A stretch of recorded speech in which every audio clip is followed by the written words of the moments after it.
Pues sí, ya les adelantaba a Roberto que la charla que preparé es sobre la caballería, que de hecho es a propósito de la obra en la que me estoy basando, que es un libro escrito por un jesuita llamado Alfredo Sáenz. Ustedes pues conocerán que la Compañía de Jesús pues es precisamente una de las instituciones o de las congregaciones religiosas más importantes de la Iglesia Católica, ¿no? Pero creo que es interesante empezar por el concepto de la compañía de Jesús, ¿no? Porque cuando escuchamos el concepto de compañía, pues naturalmente pensamos en una agrupación militar, o no sé si ustedes lo asociaban a ese significado.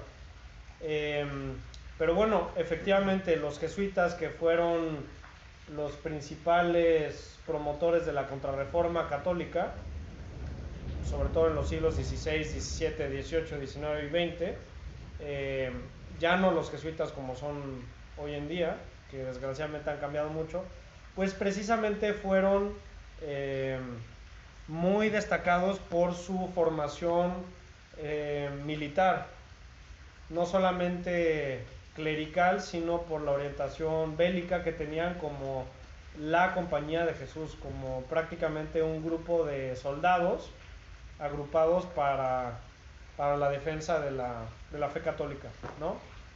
Pero bueno, pues cuando escuchamos caballería, pues normalmente pensamos hoy en día en el concepto de una persona con modales, una persona educada, una persona amable, ¿no? Asociamos la caballería a un sentimiento de buen gusto, ¿no? Pero bueno, hay otras virtudes detrás de la caballería que realmente son lo que constituyen el verdadero concepto de la caballería. Por ejemplo, el servicio al otro, la defensa por la verdad. Esas son actitudes propiamente caballerescas que sí se amoldan al verdadero ideal de la caballería, ¿no? Lo que quiero decir es que la caballería no es solamente una forma de vestir o una forma de hablar, sino algo mucho más profundo que desgraciadamente en nuestra época pues no alcanzamos a ver, porque precisamente vivimos en un tiempo en el que no existen caballeros, ¿no? No existe caballería. ¿Por qué? Porque cuando escuchamos caballería pues normalmente pensamos en la Edad Media, ¿no? O sea, pensamos quizá en Arturo y los caballeros de la mesa redonda. No sé si conozcan ustedes al mío Cid, o la famosa canción de Roldán, que es uno de los poemas más famosos de la Edad Media, precisamente de la literatura caballeresca. Pero bueno, a todo esto, pues la caballería es tanto un género literario como una institución histórica, como una forma de vida eclesiástica, pero sobre todo creo que el punto de partida y a lo que quiero yo orientar esta charla que tengamos es a situar la caballería como un estilo de vida. Un estilo de vida que, si bien tiene una raíz histórica, realmente tiene una implicación práctica en nuestro día a día y en nuestra manera de, bueno, la manera en la que nosotros escogemos vivir como cristianos, ¿no? Eh, pero bueno, a todo esto pues nada más como preámbulo para situar un poco el tema de lo que vamos a abordar, ¿no? Ustedes han escuchado de la literatura heroica, quiero pensar. Por ejemplo, conocen la Odisea, la Ilíada. ¿Qué es lo que hace un héroe ser héroe? Que se la rifa. Hace actos de valor. Hace actos de valor, hace actos que normalmente otras personas no hacen, ¿no? O sea, el heroísmo precisamente consiste en una ejemplariedad o una ejecución excelente por encima del promedio, ¿no? Hacer algo que normalmente el promedio de la gente no hace. Efectivamente, pues sí, la literatura heroica es muy antigua. O sea, si pensamos en héroes, han escuchado de Gilgamesh, de Mesopotamia, por ejemplo. Ese es un ejemplo antiquísimo de literatura heroica. La caballería pertenece al género de la literatura heroica. O sea, de la misma manera que Aquiles, Agamenón, Ulises, Eneas de la Eneida, son todos ejemplos de de estos personajes que asumen un protagonismo dentro de una obra heroica. La caballería pertenece a ese mismo género, con la particularidad de que la caballería, si bien pertenece al género de la literatura heroica, tiene la particularidad de que es heroísmo cristiano, porque la caballería específicamente se manifiesta como el heroísmo cristianizado, ¿no? Entonces esa sería la primera anotación que nosotros deberíamos hacer. Y lógicamente, pues, ¿en qué momento creen que haya sucedido esta amalgama entre la literatura heroica y el espíritu cristiano? ¿Cuál sería la época histórica en la que las condiciones se hubieran puesto para que esto se hiciera realidad? ¿Qué se les ocurre? La Edad Media fue la imprenta, ¿no? En la Edad Media, ¿no? Una época en la que el Evangelio permeaba sobre todas las instituciones políticas, sociales, económicas. O sea, la gente realmente vivía, no significa que todos fueran santos, ¿no? Pero existía realmente la cristiandad en cuanto a instituciones definidas por la ley del Evangelio, tanto en su dimensión política, su dimensión económica, pues el reconocimiento de órdenes en función de el papel que a cada uno le tocaba para hacer que la sociedad funcionara, pero todo orientado hacia dar gloria a Dios, ¿no? Que es básicamente el ideal que permeaba todo el espíritu de la Edad Media. Y pues efectivamente, o sea, como les decía, las grandes obras de la literatura heroica, caballeresca, pues vienen precisamente de la Edad Media, ¿no? Aunque nosotros como mexicanos descendientes de un tronco común hispánico, pues tenemos la particularidad y el privilegio, por decirlo así, el privilegio histórico, de que nosotros hayamos recibido una literatura heroica, caballeresca, mucho más prolongada que la de otros países, ¿no? Por ejemplo, ¿quién sería un caso de caballero para nosotros mexicanos? Hernán Cortés, por supuesto, ¿no? O incluso yéndonos siglos después, el mismo Agustín de Iturbide. Acuérdense que Agustín de Iturbide era un dragón del ejército real que pues él consumó la independencia en el momento en el que los liberales tomaron el poder en España, ¿no? Pero fíjense cómo era precisamente un militar caballero. Pero bueno, nosotros tenemos esta prolongación que otros países europeos, por ejemplo la tradición francesa, la tradición inglesa, ya no tuvo en los siglos, sobre todo a partir del siglo XIV y el siglo XV, ¿no? Pero bueno, basta decir que en el mundo hispánico el ideal caballeresco todavía sigue vivo incluso al día de hoy, ¿no? Comparado con la mentalidad de otros países o de otras culturas, aunque sean de una raíz católica, pues el mundo hispánico tiene esta formación de orientación caballeresca, ¿no? Y bueno, pues les decía, efectivamente hablamos centralmente de la Edad Media, ¿no?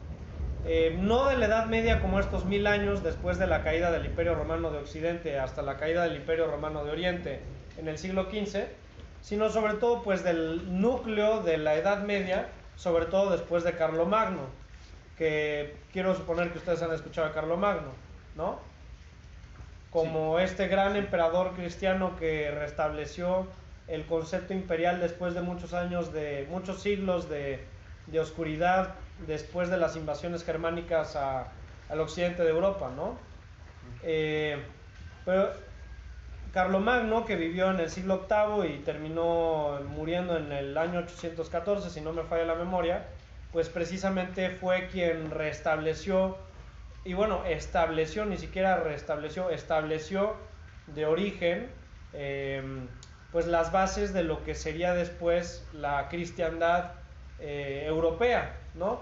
En cuanto a esta serie o este grupo de reinos o de naciones históricas que estaban todas reunidas bajo el papado, bajo los principios de la fe católica, ¿no?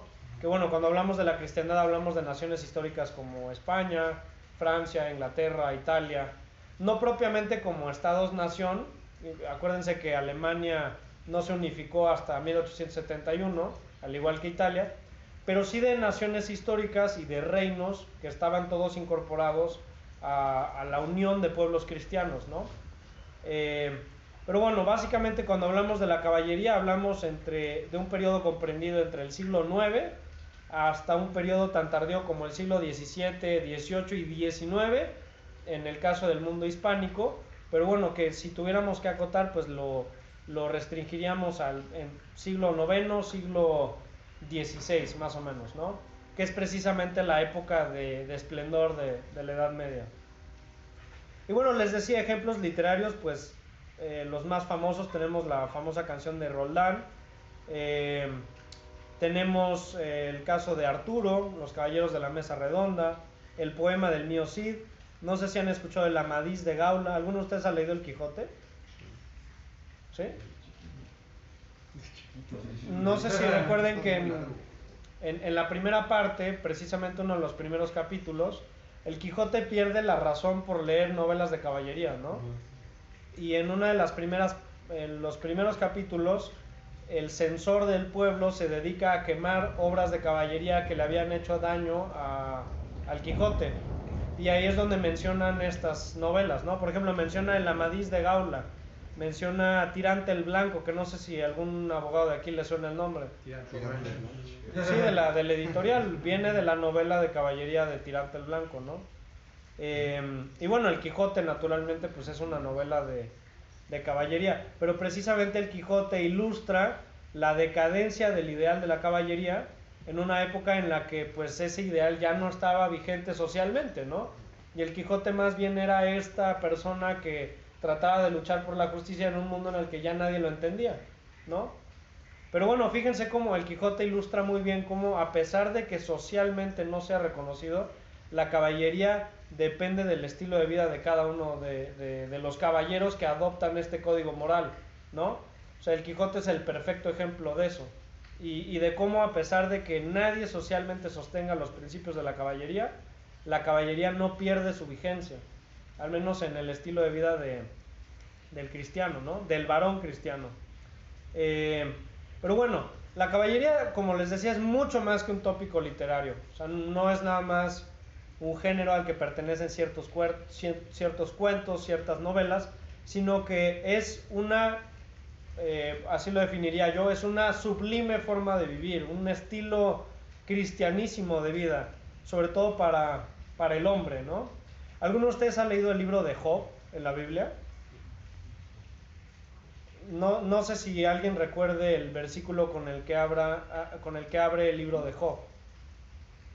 En latín dice, ¿no? ¿Es el de la esposa? No. Así es. Bueno, en latín sería...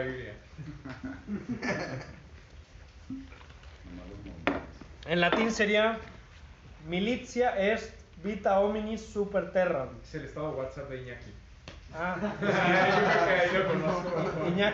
Iñaki sí le sabe. Pues significa la vida del hombre sobre la tierra es la milicia.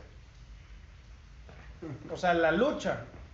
Lo que está diciendo el libro de Job, y fíjense, es el primer versículo con el que abre el libro. Es la vida del hombre sobre la tierra es lucha, es combate, es guerra. Eso está diciendo, ¿no? De aquí, pues me surgiría la pregunta, ¿ustedes creen que el pacifismo sea un movimiento cristiano? No. O sea, por pacifismo debemos entender pues este ideal exacerbado de eliminar la guerra, absolutamente, ¿no? Que la guerra no exista para nada, que no exista el recurso a la fuerza, que no exista la violencia. ¿Ustedes creen que eso es compatible con un ideal cristiano? No. ¿Alguien que sí? ¿Nadie? Pues habría que distinguir, ¿no? O sea, no tanto la violencia como una agresión, sino una medida no solo medio de defensa, sino cuando es justo, o sea, cuando se convierte en algo justo, sí, y justificado, no violencia por violencia y por agresión. Claro. Bueno, es que tenemos que tener claro que nosotros como cristianos tenemos que ser amantes de la paz, ¿no? Acuérdense que Cristo dice, mi paz les dejo. San Agustín define la paz como la tranquilidad del orden, ¿no? Y como cristianos tenemos que ser amantes de la paz. Pero un cristiano tiene que ser tan amante de la paz que incluso esté dispuesto a ir a la guerra con tal de conservarla. Porque una persona que no está dispuesta incluso a acudir a la violencia para conservar la paz, no es un verdadero amante de la paz. Además, el cristianismo no es hipocresía. El cristianismo, lo que la iglesia enseña, todo tiene una raíz en el sentido común y en la razón. Y efectivamente, como lo comentabas, claro que hay un sentido justo del uso de la violencia. Por ejemplo, Aristóteles en la Ética Nicómaco habla de que quien no se enfurece viendo una injusticia, pues es un vicioso. O sea, no es una persona virtuosa. La virtud también implica una reacción en contra de acciones que puedan estar lesionando a alguien, ¿no? Practicando el mal. De ahí que el pacifismo no sea una doctrina propia del cristianismo. En todo caso es más del budismo, de los hippies, de la ONU, ¿no? La ONU, que bajo este ideal de la paz perpetua kantiano, no cristiano, promueve la erradicación de la guerra en términos absolutos, ¿no? Por ejemplo, si uno lee La ciudad de Dios de San Agustín ya introduce, imagínense, desde el siglo IV, siglo V, el concepto de la guerra justa. Ni siquiera Francisco de Vitoria en el siglo XVI lo va a desarrollar mucho, pero fíjense, es la patrística cristiana. San Agustín desarrolla los supuestos en los cuales una guerra puede ser justa. ¿Qué es la patrística? La patrística es el grupo de teólogos, pensadores, sí, teólogos, considerados padres de la iglesia del siglo IV, siglo II, tercero y cuarto, que tuvieron contacto directo con discípulos que conocieron a los primeros 12 apóstoles. De ahí que se consideren los padres de la iglesia, ¿no? Los que la definieron doctrinalmente. Hay 4 padres de la iglesia occidentales, 4 padres de la iglesia orientales, ¿no? En Occidente tenemos a San Agustín, San Ambrosio. ¿San Buenaventura? No, San Buenaventura fue discípulo de San Francisco de Asís. San Hilario de Poitiers, un francés. Me falta otro, pero San Agustín es creo que el más famoso en Occidente de la literatura patrística. En Oriente, por ejemplo, está San Juan Crisóstomo, no sé si alguien lo ha escuchado. Sí. ¿Sí? Lo nombran en la misa. ¿Cómo? Ah, no lo nombran en la misa, ¿verdad? Sí, pues es santo también en Occidente. Tiene su fiesta y todo. Fue hace poco, ¿no? No sé, la verdad. Juan Cristol. ¿Es otro? Es otro. Ah, Cristóbal. Crisóstomo significa boca de oro en griego, porque era un gran orador. Su templo está aquí cerquita. ¿Ah, sí? Ah, cabrón, ¿hay una iglesia? Sí, San Juan Cristóbal. Bueno, pues en la literatura católica, no sé si ustedes conozcan, ¿alguien sabe qué es el Denzinger? ¿No? Denzinger es el manual que todo cura debe conocer. Y digo cura porque no todo seglar tiene la misma exigencia de conocimiento de la fe, ¿no? Pero el Denzinger es un manual que reúne todas las enseñanzas de todos los concilios y de decretos papales desde el siglo I hasta 2024. Es un libro muy valioso porque pues ahí está condensada jurídicamente la vida de la iglesia, ¿no? Ahí están los cánones que se adoptaron en los primeros concilios, el Concilio Vaticano I, Concilio Vaticano II, las enseñanzas pontificias de los últimos papas, de los primeros papas. Pero bueno, si ustedes consultan el Denzinger, en el Denzinger abundan las referencias a la guerra justa. ¿Por qué? Pues porque la iglesia, piénsenlo, históricamente la iglesia pues siempre ha estado en guerra contra alguien o contra algo, ¿no? O sea, la iglesia de algún modo siempre ha tenido, o no de algún modo, de muchos modos, siempre ha tenido que defender su doctrina y su propia existencia histórica. O sea, piénsenlo, ¿contra amenazas de qué tipo? O sea, amenazas en cuanto a herejías, amenazas físicas, que normalmente una cosa va aparejada de la otra. O piensen, por ejemplo, en la amenaza del mundo islámico. naturalmente que la iglesia siempre ha tenido que orientarse hacia la defensa de su propia enseñanza, ¿no? Para su propia supervivencia.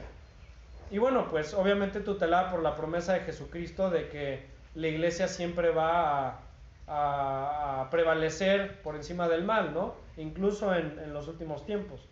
Pero lo que les quiero decir es que la iglesia es una institución de paz, pero eso no significa que la iglesia no haya acudido históricamente y no tenga que acudir a los recursos de la defensa e incluso del uso legítimo de la violencia, ¿no? Pero bueno, eso se deduce de los propios principios del sentido común y de la ley natural. Piensen que la legítima defensa pues es algo de justicia. O sea, tú no puedes imputarle a alguien el hecho de defenderse, sobre todo cuando es contra una agresión no provocada, ¿de acuerdo?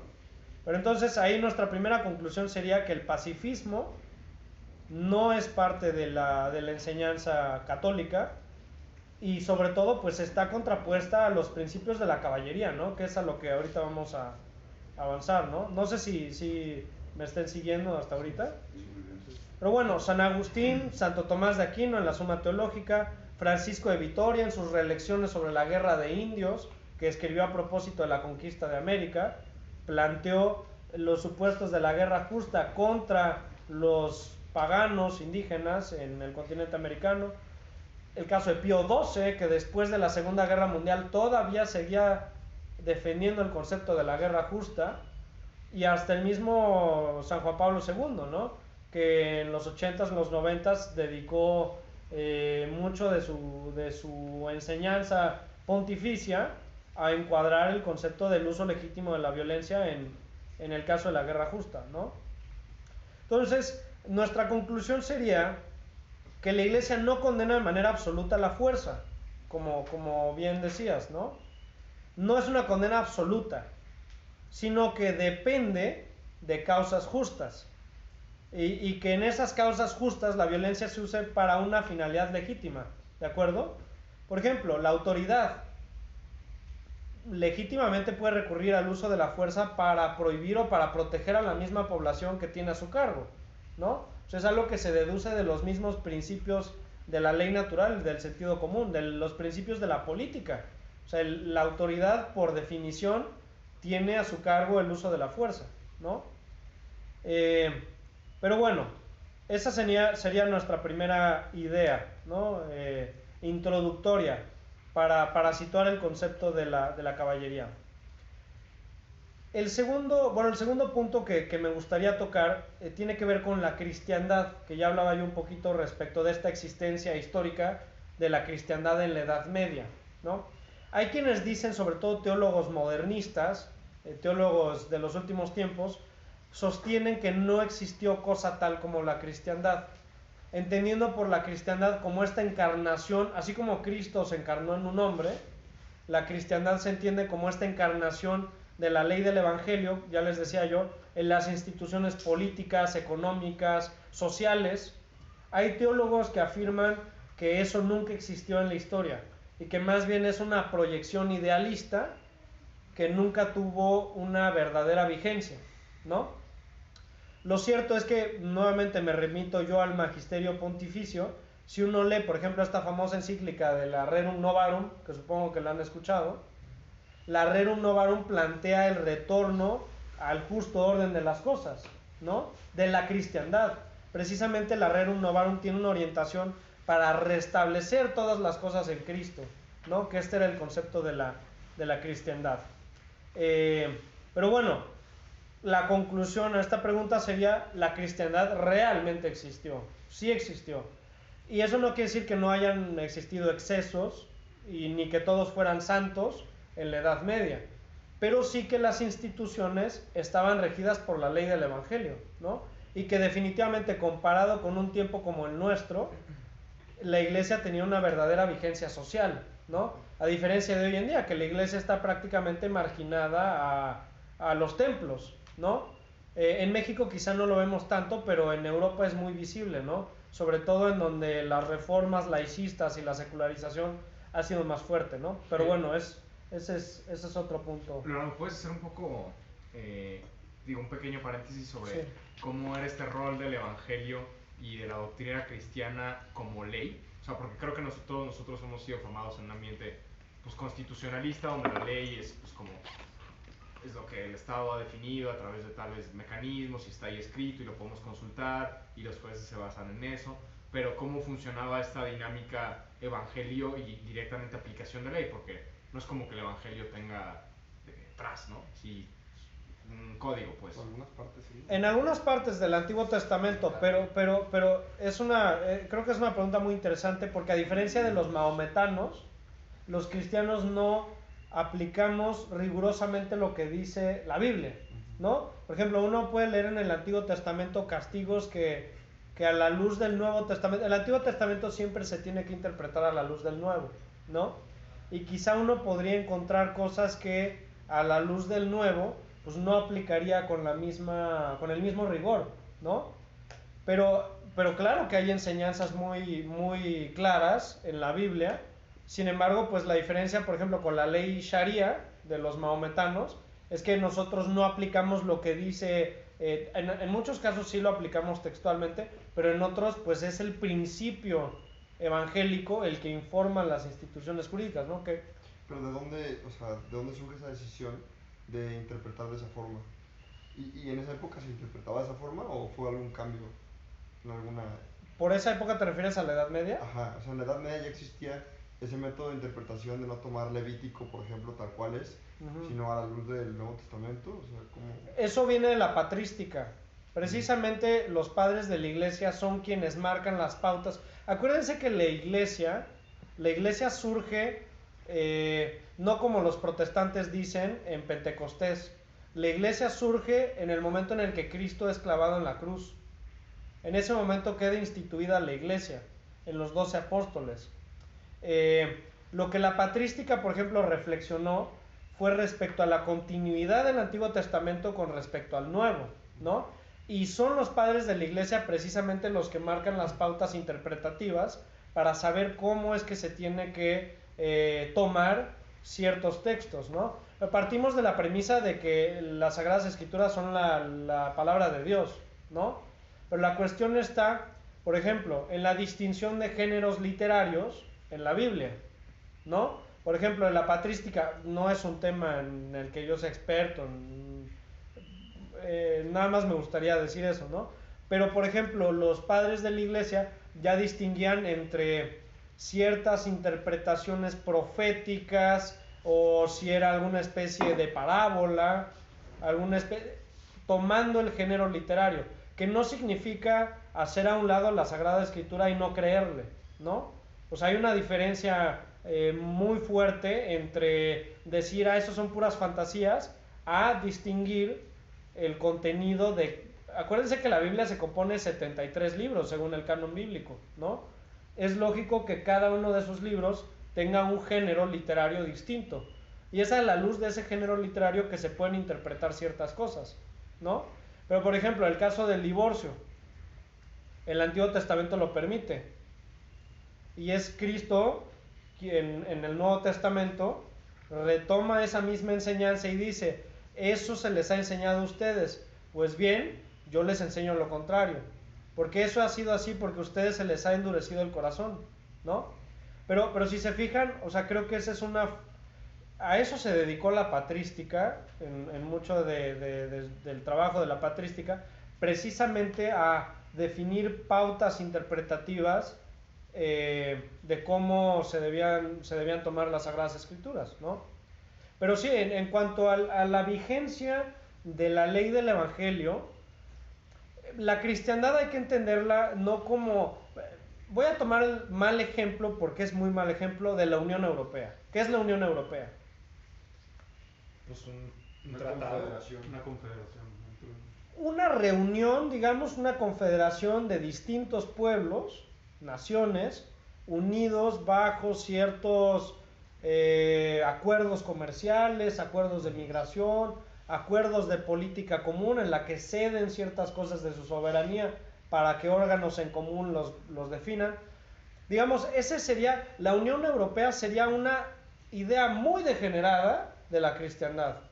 De hecho, es una idea secularizada de la cristiandad europea. La cristiandad europea implicaba la unión de los pueblos a la luz del Evangelio, a la luz de la identificación común de todos como cristianos. Y eso sí, la sujeción a una misma ley y al Papa. Y a los príncipes, ¿no? O sea, existían príncipes en distintos reinos a los cuales yo podía estar sujeto al conde de Brabante y al mismo tiempo identificarme con un súbdito del ducado de Lorena, en cuanto a que los dos reconocíamos la misma fe católica y estábamos subordinados espiritualmente al Papa, ¿no? ¿Qué sucedía en la Edad Media? La autoridad de la Iglesia estaba situada, digamos, en un plano superior por encima de la autoridad política. No en cuanto a que la autoridad eclesiástica le dijera a la autoridad política lo que tenía que hacer, pero sí en cuanto a que se entendía que el fin del ser humano es la salvación eterna. Y por lo tanto la salvación eterna tiene una primacía por encima de la vida temporal. ¿De acuerdo? O sea, si se fijan, es muy lógico y parte de los mismos principios cristianos, ¿no? De ahí que el Papa tuviera injerencia indirecta sobre el orden temporal.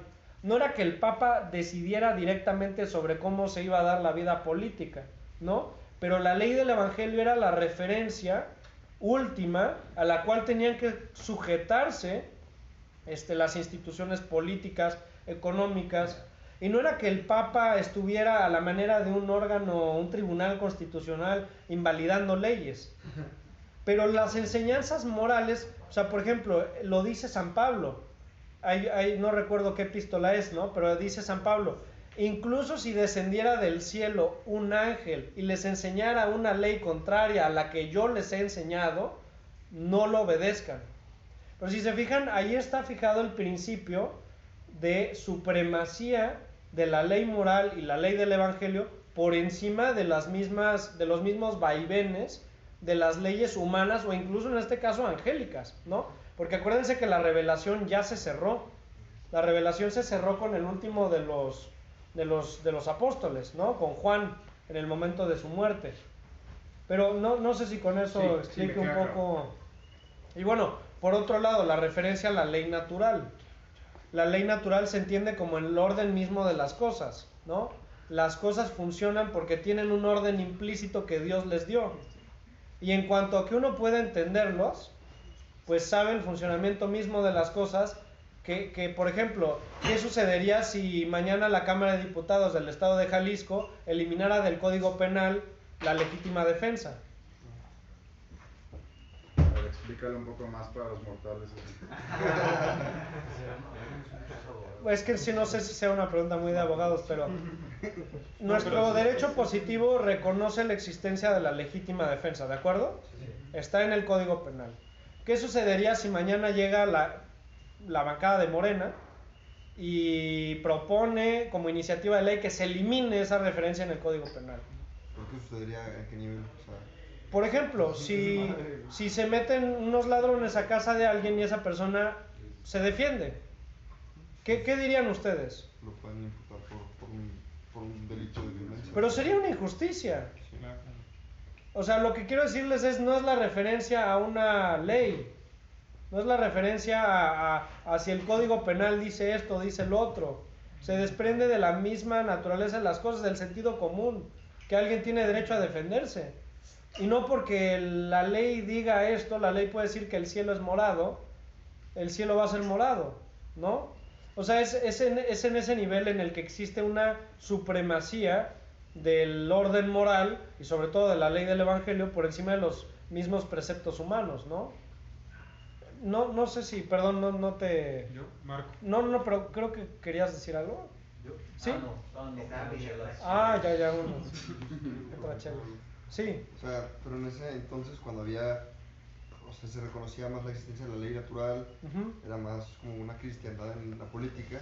¿Tú, o sea, crees o por lo que has estudiado, o sea, consideras que la gente sufría de menos injusticias en ese entonces por cómo era la ley y cómo eran los juicios a cómo es ahora? Lo que pasa es que no existía una ley general aplicable a todos. sino que como eran principios que se deducían de la misma ley natural, y también había referencia en leyes, pero las leyes no aplicaban, no existía la igualdad jurídica. Existían leyes para un estamento en particular, por ejemplo, la ley de los caballeros, la orden de la caballería, era para los caballeros, no se le iba a aplicar a un campesino.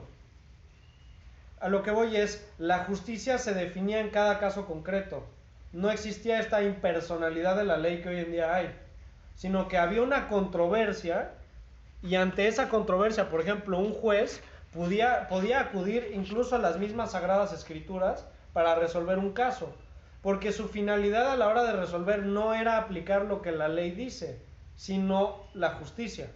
¿Sí me explico? Sí, pero la efectividad es el método. Pues si me lo preguntas a mí, sí, es más efectivo. ¿Por qué? Porque ese factor humano, eso es la jurisprudencia, y eso es lo que los romanos supieron. Por eso el derecho es una ciencia romana, porque los romanos, siendo paganos, lo entendieron muy bien, que la justicia se tenía que definir casuísticamente. Incluso en la época de decadencia del derecho romano, en la época bajo imperial, lo que se hacía era codificar las opiniones de los jurisconsultos, pero era la solución a los casos en concreto. ¿Sí me explico?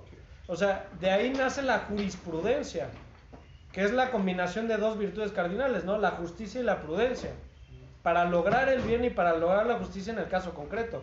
De ahí que sea un sistema que por supuesto que favorece la justicia. Es que voy a decir una perogrullada, perdonen mi término tan rimbombante, pero lo que busca el derecho moderno, y nos estamos desviando un poquito del tema, pero lo que busca el derecho moderno es la legalidad y la seguridad jurídica, no la justicia. Y lo que buscaba la jurisprudencia romana, la jurisprudencia clásica, es la justicia. ¿Sí? Entonces, es un tanto una obviedad decir que se lograba más la justicia, pues porque era el principal propósito. ¿Sí? No sé si estés de acuerdo conmigo. Sí, o sea, yo creo que los vicios por los que pues, parecería que vamos a hacer la legalidad es más en cuestión de la legislación, de cómo se legisla. O sea, si la legislación fuera distinta, el método de interpretación y de cómo funciona la justicia en el país no sería tan mala. Como es tan positivista y así, pues sí estamos en un tema de legalidad, ¿no? O sea, ha surgido de esa manera históricamente, Sí. pero no necesariamente creo que tenga que ver con la manera en la que se interpretan las cosas. O sea, el hecho de que alguien leyera de la Biblia y dijeras que la Biblia dice esto, o el canon católico ha dicho que en este caso tengo que juzgar de esta manera y por eso lo aplico de esta manera, me parece que en ese entonces podría ser menos holístico que lo que tenemos ahora con tanto conocimiento. En ese entonces el conocimiento era mucho menos que el que tenemos ahora, ¿no? Con toda la tecnología. Pues no lo sé, o sea, yo me atrevería a decir lo contrario, porque, por ejemplo, un juez actual, pues basta con que conozca un código, ciertas leyes especiales secundarias, jurisprudencia, y con eso tiene los elementos para resolver, ¿no? Mientras que, por ejemplo, un juez en la antigüedad tenía que conocer las 7 partidas, tenía que conocer la Biblia, tenía que conocer el digesto, tenía que conocer tal, pero no era tanto la cuestión, es que no es tanto una cuestión de virtud intelectual en cuanto a es que yo me sé todas las leyes, porque la justicia y la prudencia son una virtud práctica, es la definición. Tú puedes tener una persona muy conocedora que sea una persona injusta o que sea una persona imprudente, ¿no? Sí. Porque estamos discutiendo de cuestiones distintas, ¿no? Sí. Pero, o sea, y bueno, nada más para no desviar hacia, creo que es una discusión muy interesante, pero creo que incluso los esfuerzos del neoconstitucionalismo y de los derechos humanos van en la misma tendencia de romper con ese positivismo estricto. La pregunta es ¿qué tanto lo han logrado? Sí, o sea, ¿qué tanto logro es el de la historia moderna, el derecho, la abolición de la esclavitud, por ejemplo? O sea, si la cristiandad pudo por muchos decir, los esclavos están bien, ¿no? O son permitidos, en el Imperio Romano, ¿no? Por ejemplo, y ese es tu estatus social. Y llega el derecho moderno y dice, no, es que igualdad entre los hombres de la raza que sea, o del estatus social que sea, es igual ante la ley. Se convierte en legalidad, estoy de acuerdo, pero creo que el hecho de que no sea tan general, de que no tenga que ir de lo tan específico a lo general, la interpretación cierra la puerta a ciertas injusticias que hoy en día se han logrado. Eso es lo que explico. Pero coincidirás conmigo en que tu argumento es en pro de la seguridad jurídica, Sí, totalmente. que es precisamente el valor subyacente a... Pero protege un bien jurídico que va hacia la justicia. O sea, ese es el propósito detrás de, ¿no? O sea, obviamente la acción del gobierno y de la autoridad sí es cuidar la seguridad jurídica porque se asume que se legisla cuidando un bien jurídico. O sea, se está asumiendo eso. Yo a eso contestaría que la igualdad no es una conquista moderna. O sea, si uno lee la política de Aristóteles, la isonomía Sí. está reconocida desde... Pero precisamente, además de la isonomía no implica una igualdad abstracta, sino la equidad. Porque tratar desigual a quien merece ser tratado igual también es una injusticia, ¿no crees? Sí. O sea, hay que tratar igual a los iguales y desigual a los desiguales, ¿no? Que creo que esa es precisamente la contraposición entre las instituciones de la cristiandad medieval con los de la sociedad moderna, ¿no? Pero precisamente, por ejemplo, a propósito del tema de la esclavitud, su abolición no es triunfo de la edad moderna, es triunfo del cristianismo. La esclavitud estuvo vigente, el Imperio Romano siempre se estructuró bajo la esclavitud hasta que no llegó la ley del Evangelio y le enseñó al hombre que el esclavo tiene una dignidad en cuanto que es hijo de Dios y que Jesucristo murió en la cruz por él, incluso en su calidad de esclavo, ¿no? Sí. O sea, más bien la esclavitud yo creo que viene de un apartamiento de los ideales de la cristiandad, sobre todo después de la Reforma Protestante y demás, ¿no? Pero bueno, Perdón. no te preocupes, pero nada más para que termine con las líneas que tengo marcadas y pues si quieren ahorita me hacen papilla con sus objeciones, ¿no? Bueno, ustedes saben que la iglesia se divide en tres. No sé si ustedes conocen esa... Y judicial. ¿Cómo? Ejecutivo, legislativo y judicial. No, ese ya es Rousseau y... Militante, purgante y triunfante. Así es. Iglesia triunfante, que ¿quiénes creen que pertenezcan a la iglesia triunfante? Los que llegaron al cielo. Aquellos que gozan de la visión beatífica de Dios, ¿no? La iglesia purgante, Los que están en el purgatorio. las ánimas del purgatorio, ¿no? Que son personas que ya lograron su salvación, por lo tanto están incorporadas al cuerpo místico de Cristo, que es la iglesia, pero se encuentran satisfaciendo deudas que no pagaron en su vida temporal, ¿no? Y por último, la iglesia militante. ¿A qué le suena? Militante. Milicia, ¿no? Lucha. ¿Por qué creen que sea iglesia militante? Porque estamos aquí en la tierra, en la creación de Dios, para luchar en pro de eso, ¿no? En pro del... Para conquistar la vida eterna, ¿no? Estamos aquí para luchar por nuestra propia salvación. O sea, ese es el propósito de la vida terrena, ¿no? Así empieza el catecismo, me parece. O no, si es el catecismo de Ripalda. Pero, ¿para qué nació el hombre? Para la salvación, ¿no? Tan sencillo como eso. Por eso la iglesia es militante, porque los miembros de la iglesia tienen que luchar por su propia salvación. Uno todos los días en oración tiene que pedirle a Dios salvarse. Y luchar, poner los medios para que eso suceda, ¿no? Pero... insisto, está en la misma estructura teológica de la iglesia este espíritu militar, ¿no? O sea, los soldados no es que no tengan lugar en la iglesia, al contrario. Acuérdense que Cristo tuvo incluso un reconocimiento muy grande hacia los militares, como el caso del centurión, ¿no? Que en la tradición cristiana se le llama longino por la lanza. Pero es precisamente esa virtud militar de mando la que le agrada a Cristo, ¿no? En ese ejemplo en el que otro centurión le dice: Señor, cuando yo digo a un hombre ve y haz, el hombre lo hace. Por lo tanto, si tú dices que mi siervo sea sanado, él será sanado. Y es precisamente esa enseñanza bíblica la que pone la disciplina militar y el mando jerárquico como un reconocimiento agradable a los ojos de Dios. ¿Sí me explico? O sea, de ahí que el espíritu de milicia sea algo completamente católico, ¿no? Es más, el pacifismo es lo que no es católico en todo caso, ¿no? Pero bueno,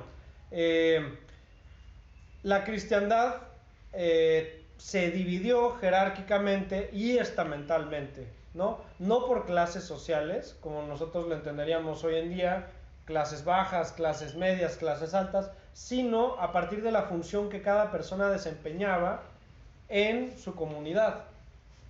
Y había en la Edad Media, sí. Perdón, me está haciendo muy incómodo nomás. ¿Me puede dar una definición de pacifismo? Una definición de pacifismo.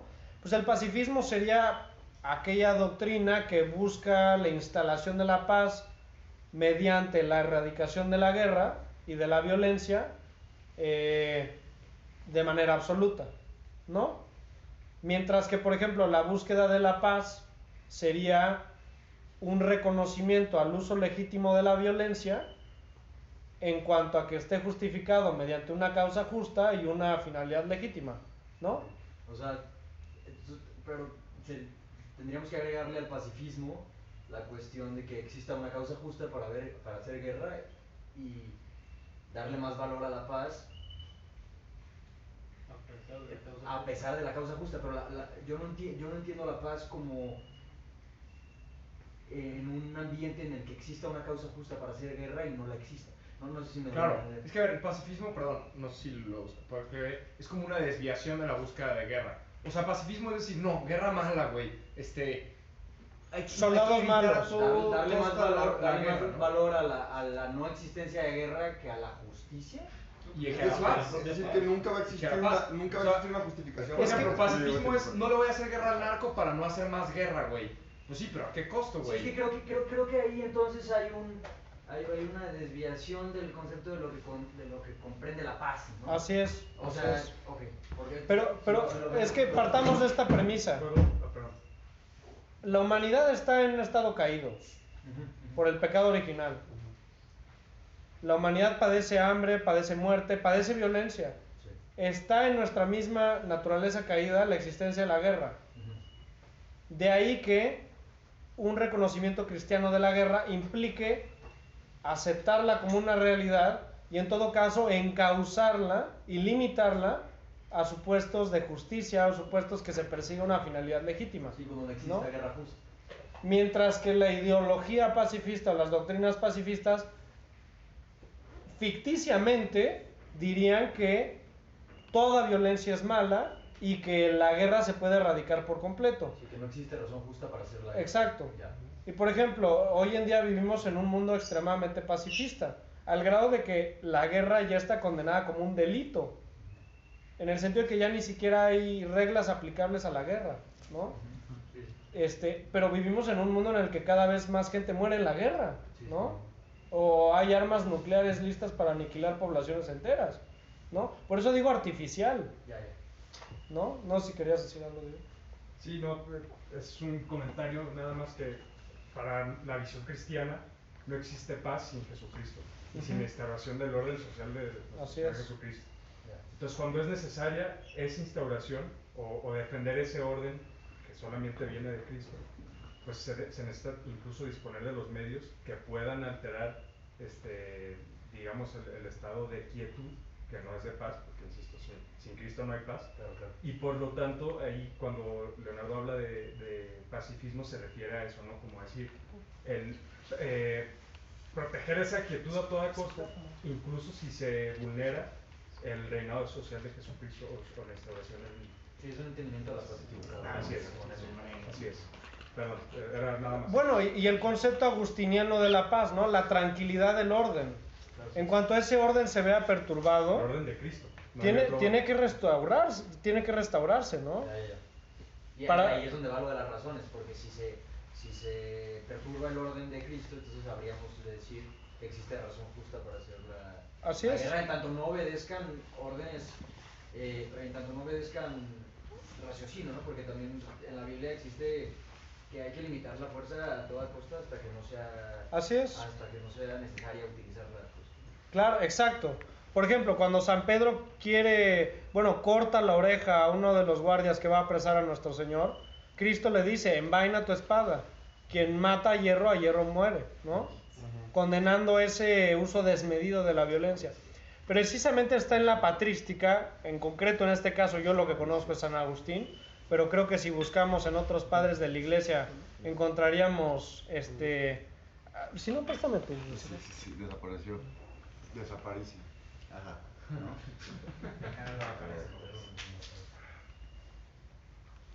Gracias. Mil gracias. Y regresando al tema, yo tenía una pregunta. Bueno. O sea, no regresando al tema, más bien a lo que dijiste al principio. Sí. Al principio de la cristiandad, o sea, llegando al caballerismo, pues. O sea, ¿tú dirías que los 12 primeros apóstoles son como los que instituyeron el tema de la caballerosidad? Siendo la compañía de Cristo, pues. ¿Qué es lo que dijiste al principio, no? No diría, no creo que... O sea, la caballería es una institución humana. Piense que, por ejemplo, en la antigua Roma, la clase aristocrática era la de los equites o equites romanos, ¿no? Que eran los aristócratas que podían llevar a la guerra un caballo. O sea, fíjense, la caballería viene desde aquella época, ¿no? Pero en un concepto estricto cristiano de caballería, sí, la caballería nace en la Edad Media.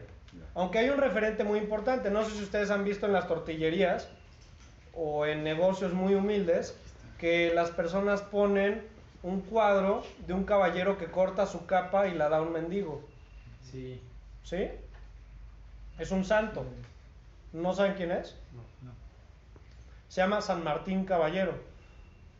Fue precisamente un legionario, un soldado, me parece que el siglo III después de Cristo, que precisamente es modelo arquetípico de la caballería. Pero fíjense en el gesto, ¿no? Corta su capa para dársela a un mendigo. Y según cuenta la tradición cristiana, no digo el cuento porque la tradición cristiana existe, es la tradición oral que también hemos recibido de 2000 años, ese mendigo al que San Martín Caballero le da la mitad de su capa era Cristo, ¿no? ¿Se acuerdan de ese versículo en el que Cristo dice, yo soy muy malo citando, en eso son muy buenos los protestantes, ¿no? Pero cuando dice, cuando ayudas a tu hermano, al desvalido me estás ayudando, todo lo que hicieres por el más pequeño de mis hermanos, me lo habrás hecho a mí, ¿no? Que es más o menos la idea, ¿no? Pero fíjense, o sea, me parece que aunque nos hayamos desviado, creo que es bastante válido en cuanto a que sirve para fijar los ideales de la caballería, ¿no? Pero la caballería cristiana realmente surge en la Edad Media. Y voy a decir algo que a lo mejor ya es polémico para alguno de ustedes. La caballería surge como reacción al Islam y surge gracias a las cruzadas. Acuérdense que la herejía maometana o la religión maometana conquistó la mitad de la cristiandad.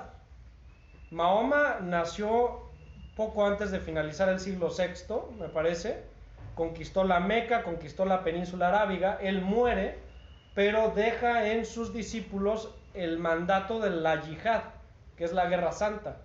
Y en pocas décadas el mundo maometano arrasó con todo Medio Oriente, Tierra Santa, el norte de África. Por ejemplo, San Agustín de Hipona, la ciudad de Hipona terminó en manos de maometanos, incluso al mismo día de hoy. Bueno, el caso de España, ¿no? España fue conquistada por los moros en el siglo VIII, ¿no?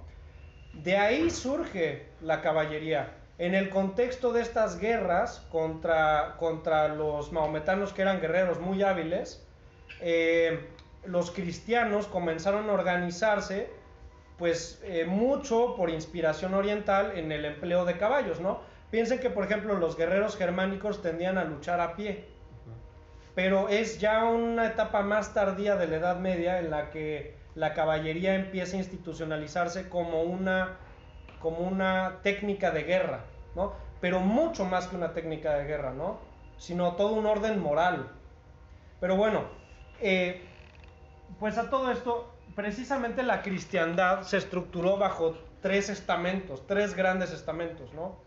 El primero de ellos eran los oradores, o los oradores, que eran aquellos que sostenían la vida religiosa de la cristiandad, los monjes, los sacerdotes, los obispos, el papa. Existía el estamento de los laboratores, que eran quienes trabajaban, sobre todo campesinos.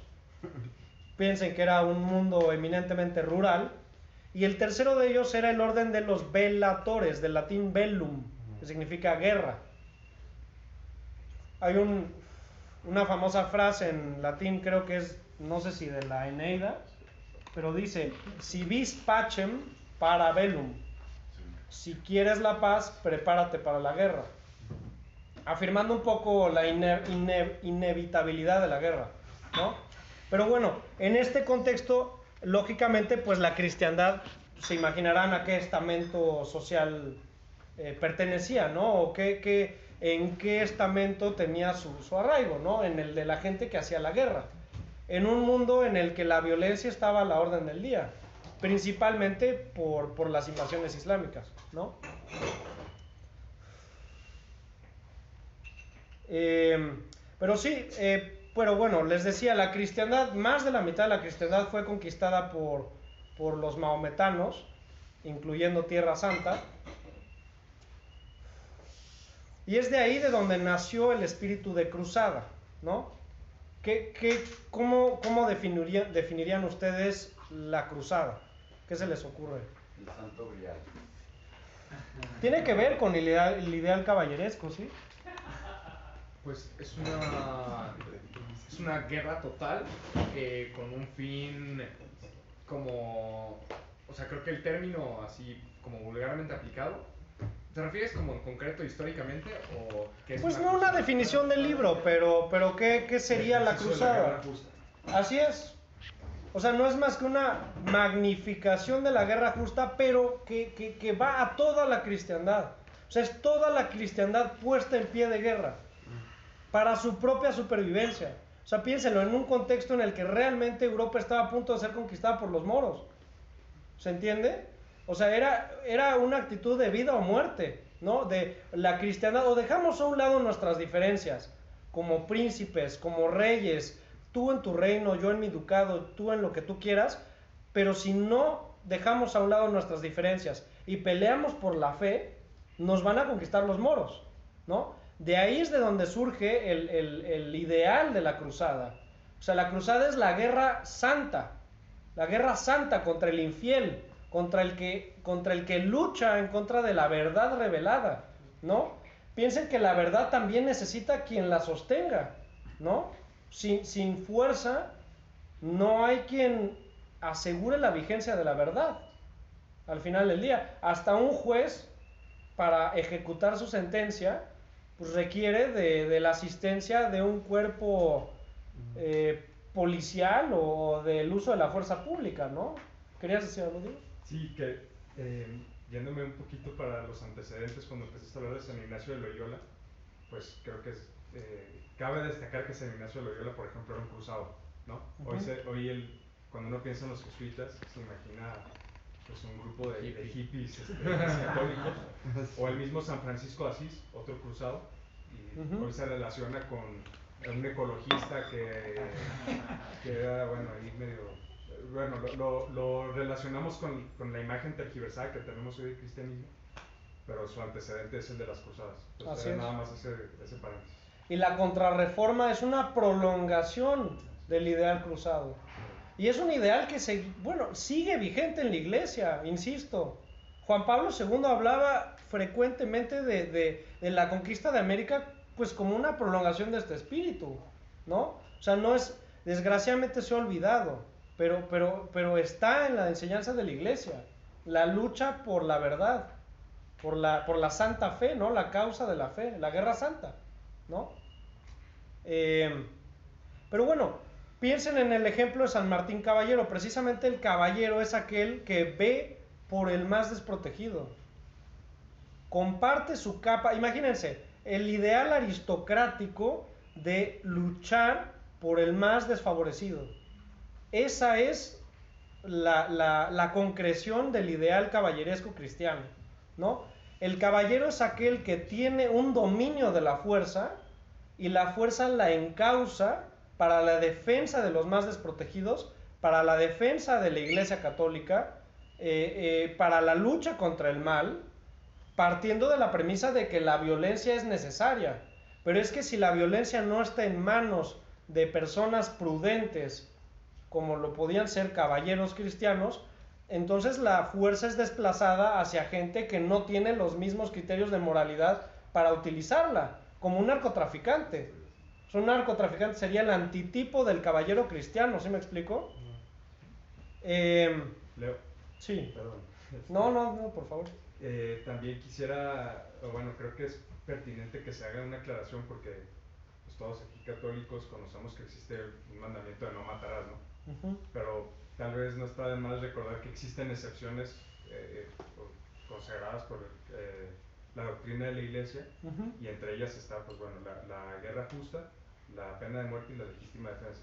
Por si alguien tuviera algún escrúpulo de decir, no, es que yo no me animaría a tal o cual cosa, incluso se peca cuando no se ejerce alguno de estos. Entonces, bueno, lo dejo para que también lo claro. en Y en la misma patrística está muy clara la interpretación de en qué supuestos una autoridad legítima en defensa del cuerpo social cristiano puede determinar una sentencia de muerte en contra de un elemento nocivo para el resto del cuerpo, ¿no? Piensen que el ideal de la cristiandad es un ideal orgánico. Nosotros vivimos en un mundo individualista, en el que cada quien se predica solito, ¿no? Es que mis derechos. ¿Y dónde quedan los derechos de la comunidad? Es que no pensamos en todos como un cuerpo, porque pensamos aisladamente de cada uno de nosotros. Si nosotros pensamos en un cuerpo, de la misma manera que un padre de familia piensa en su familia como una unidad, tienes que tomar decisiones de ese tipo para la defensa de la unidad. De la misma manera que un reloj necesita ver sobre ciertos engranes para su propio funcionamiento. ¿Sí se entiende eso? Sí. O sea, de ahí que el catolicismo no se oponga a la definición de ciertos supuestos en los cuales puede darse esto, ¿no? Pero bueno, les voy a leer una cita que me gustó mucho del doctor Antonio Caponetto, un autor que a Diego le gustará mucho, ¿no? Dice: la caballería es, en lo social, lo que la virtud de la fortaleza en lo personal. La agresividad que todos tenemos nos ha sido dada para emplearla en desarraigo de los obstáculos que nos impiden alcanzar el bien. La fuerza quitada al caballero no desaparece, la ejercerá el bandido, el usurero, la empresa sin alma, el estado endiosado o quien fuere. Hoy en día diríamos los narcotraficantes, ¿no? Porque la fuerza no puede ser suprimida, sino que debe ser ordenada. El enemigo trata de dejarnos inermes frente a su agresión y tendrá entonces el monopolio de la fuerza desordenada. El caballero, en cambio, pone su espada al servicio de la justicia y de las causas nobles. Creo que ahí se entiende lo que hemos platicado en los últimos minutos, ¿no? Y pues a propósito de esto, la caballería efectivamente pues nace de esta inspiración de la lucha por la justicia, y se fija como un arquetipo ideal para que todo hombre tenga la posibilidad de aspirar a este estilo de vida, ¿no?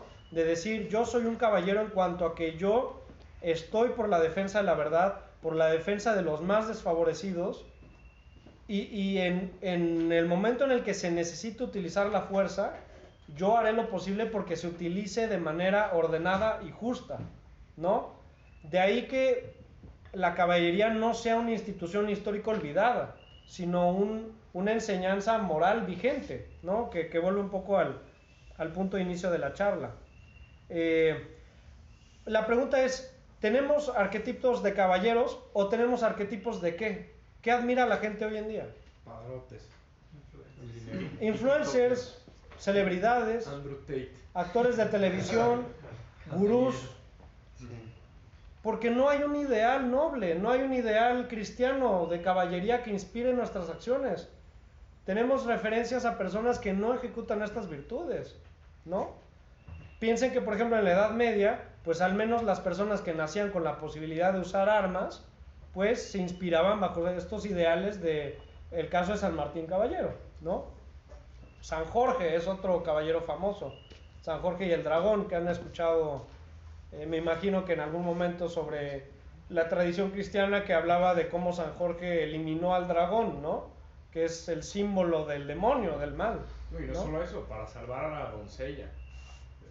Claro, aunque el tema de la doncella quizás sería un poco más perteneciente a la literatura decadente de la caballería, porque el caballero, en Don Quijote vemos, por ejemplo, que Don Quijote vive para Dulcinea, mientras que el caballero de la verdadera época esplendorosa de la Edad Media estaba al servicio de la Virgen María y de la justicia. A la Virgen se le llamaba Nuestra Señora, ¿no? De ahí el nombre de Notre Dame en París, ¿no? Creo que esta afirmación va a sintetizar todo. La caballería existe como cristianización de la guerra. Ahí está todo, ¿no? ¿Sí? Tengo una duda porque estoy de acuerdo con absolutamente todo.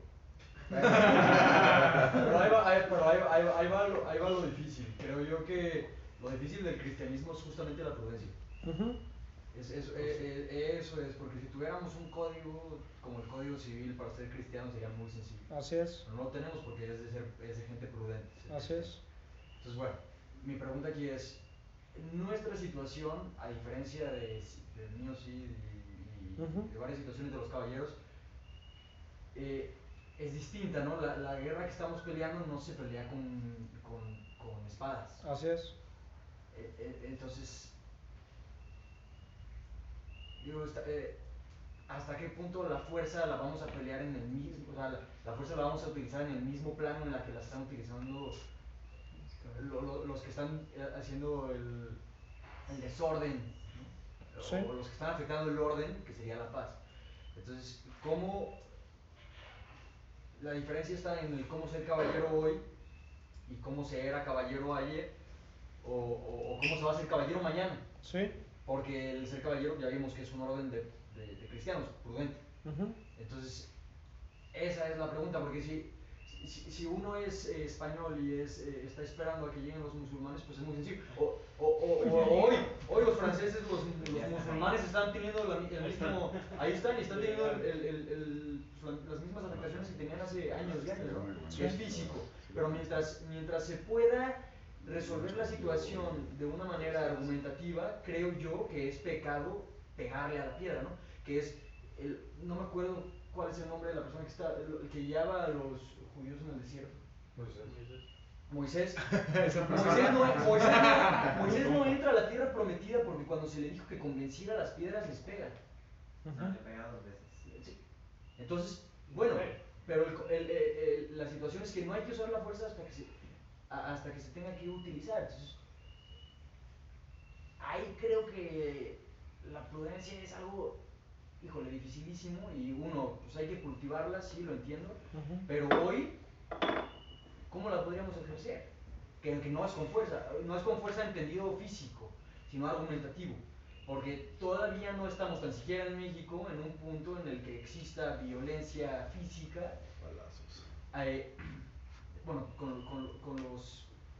lo que se llaman los narcotraficantes sí, pero con lo que yo entiendo más como un disturbio cristiano, que sería más este nuevo orden que se está manejando, todavía no es físico el tema, ¿no? Entonces, no sé si se entiende mi pregunta, pero por sí. ahí yo lo que contestaría, o sea, me parece sumamente válido, pero creo que la diferencia, por ejemplo, entre los dominicos, la orden de los predicadores, surgió precisamente para este combate argumentativo, y eran quienes más se formaban en la doctrina para refutar los errores.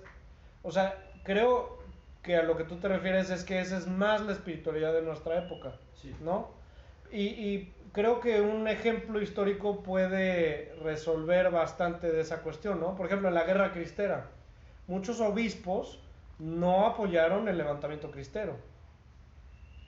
Otros obispos no lo condenaron, pero porque la situación llegó a un punto tal que tampoco era exigible a las personas permanecer en su casa viendo cómo atropellaban los derechos de la iglesia y de todos ellos como católicos, y que quedaran sentados esperando a que la solución viniera del cielo, ¿no? Incluso alguien tan pacífico que no pacifista como Anacleto González Flores, él al principio predicaba en contra del uso de las armas, pero las cosas llegaron a un punto tal que él dijo, yo personalmente no voy a tomar las armas, pero no voy a hablar en contra de quienes lo hacen.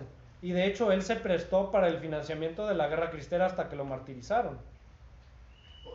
Hay otra pregunta entonces, ya esta es más concreta. Yo estoy 100% también en contra de la democracia y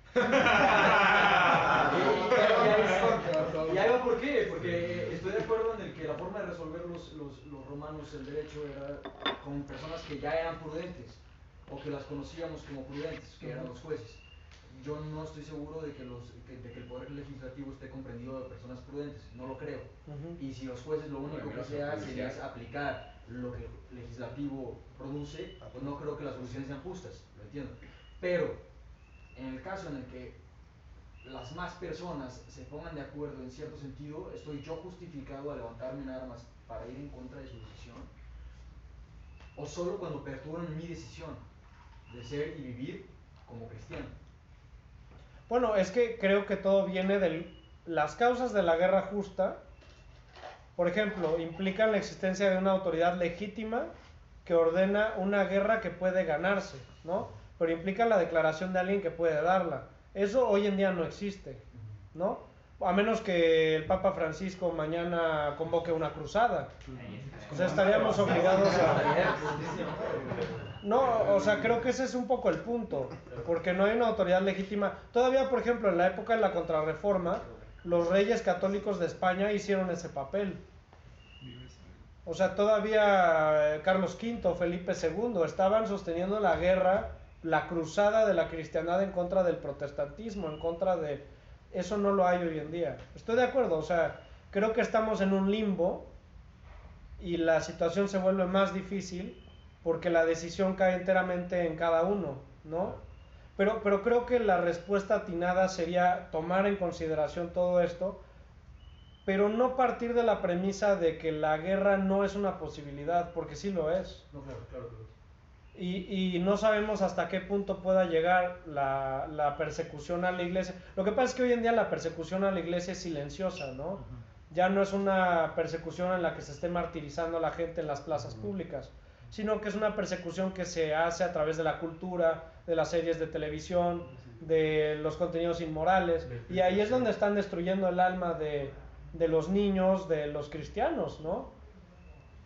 Pues es que es un caso, creo yo, no tenemos la facilidad que sí había, por ejemplo, cuando Urbano II llamó a una cruzada de todos los cristianos para retomar el Santo Sepulcro, ¿no? O sea, no creo que no hay una respuesta a eso, sino al menos hoy en día no la... La prudencia sí. Misma, pero el tema de la prudencia es que tan siquiera yo, aunque uno puede pedir todas las veces que va a misa y todas las veces que reza por prudencia, nunca sabe realmente cuándo lo está haciendo. Aunque yo creo que si tienes una alineación o tu deseo se alinea con los deseos de la iglesia y uno pide para ser prudente y por la salvación, aún en ese caso nunca sabes si lo que estás haciendo puede estar afectado por otras situaciones, ¿no? Que no son deseo de Dios. Sí. Entonces, ahí es donde creo yo que está un poquito complicado si no tenemos pues, una autoridad eclesiástica fuerte, ¿no? O sea... Uno de los dones sobrenaturales del Espíritu Santo, la sabiduría, permite precisamente el conocimiento de eso. Pero es un don sobrenatural. Y el discernimiento, se pide discernimiento sobre, no solamente sobre temas bélicos, pero incluso las decisiones del día a día, ¿no? Exacto. Y acompañado obviamente del buen combate del que se habla en el Evangelio, incluso pues también la santificación. O sea, oye, Leo, perdón, no sé si ya quieras, o sea, no entendí si ya querías abrir la etapa de preguntas o todavía quieres terminar. Pues me falta ya poquito, o sea, no, en realidad. Si quieres darle y al final ya le damos duro con... Bueno, no tan poquito, pero a ver, pues me saltan unas cosillas y ya. Bueno, a ver, simplemente, o sea, nos habíamos quedado en la idea de que la caballería es una cristianización de la guerra, ¿no? Es el espíritu militar del caballero, encausado a causas justas, encausado, fíjense la palabra, ¿no? Tenemos ejemplos históricos de órdenes militares, por ejemplo, han escuchado los famosos caballeros templarios, ¿no? Que surgieron precisamente para la defensa de los peregrinos que trataban de llegar a Tierra Santa, que los maometanos asesinaban injustamente, no respetándoles el derecho de acudir a los lugares sagrados, ¿no? Pero si se fijan, es un concepto defensivo, no de simple agresión, ¿no? De, quiero expandir mis dominios, ¿no? Tenemos el ejemplo de los caballeros de San Juan, que existieron hasta 1798, en el momento en el que Napoleón conquistó la isla de Malta. En España hay órdenes militares muy famosas, la orden de Calatrava, la orden de Alcántara. Han escuchado esta famosa frase hispánica de Santiago y Sierra España, ¿no? Que viene de Santiago Matamoros. Santiago Matamoros, imagínense. Es el caballero de la reconquista cristiana. El caballero militar, ¿no? O sea, es que no está mal visto el uso de la fuerza, insisto, ¿no? E incluso el matar puede ser una habilidad en cuanto se utiliza para la Guerra Santa, ¿no? Sí, pues el caso de Santiago Matamoros. Hoy en día ya creo que ya le han intentado cambiar el nombre. No, en serio. Es que hoy en día la verdad es que la iglesia está adocenada y hay mucho endulzadito que cree que Matamoros es malo. Y es no entender la historia de la iglesia, ¿no? No entender de dónde venimos, no entender nuestra relación con el mundo islámico, por ejemplo. Les voy a dar el caso de San Bernardo de Claraval. San Bernardo de Claraval es uno de los doctores más grandes de la iglesia de la Edad Media. Y San Bernardo de Claraval fue un predicador furibundo en favor de la Segunda Cruzada. La orden del Císter que fundó San Bernardo. Y fíjense, San Bernardo no tomó las armas, él no fue a luchar a Guerra Santa, pero él animaba a los príncipes cristianos a que dejaran a un lado sus diferencias y que fueran a defender la cristiandad en Tierra Santa, ¿no? El caso de San Miguel Arcángel. ¿Alguno de ustedes conoce la oración de San Miguel Arcángel? Sí. ¿Sí? Defiéndanos en la lucha. Defiéndenos en la batalla. El príncipe de la milicia celestial. O sea, San Miguel Arcángel es el líder del ejército celestial, ¿no? Quien toma como abanderado de Dios la causa celestial en contra de los ángeles rebelados, ¿no? ¿Cuál es la posición de la libertad religiosa de los caballeros? O sea, ¿qué dicen? Si no se... No, por eso, es que, o sea, realmente, hoy en día, es decir, que, o sea, una persona judía, por ejemplo, esta persona está, sí, no está promoviendo la cristiandad, ¿no? ¿Cuál es la postura de un caballero antes? Pues no hay caballeros judíos. No, de un caballero, ¿cómo reacciona ante la libertad religiosa de hoy en día? Bueno, me voy a atrever a decir esto. En la Declaración sobre la Libertad Religiosa de 1965, llamada Dignitatis Humanae, el numeral 1 dice: esta declaración deja intacta la enseñanza tradicional sobre la libertad religiosa y procede a desarrollar la doctrina sobre la libertad religiosa, en la cual asegura una inmunidad en el fuero personal respecto de la autoridad potestativa, cosa que tiene todo el sentido con respecto a la enseñanza cristiana, porque la fe no se puede imponer. Tú no puedes convencer a alguien a la fuerza. Si esa persona no elige creer, no va a creer, ¿no?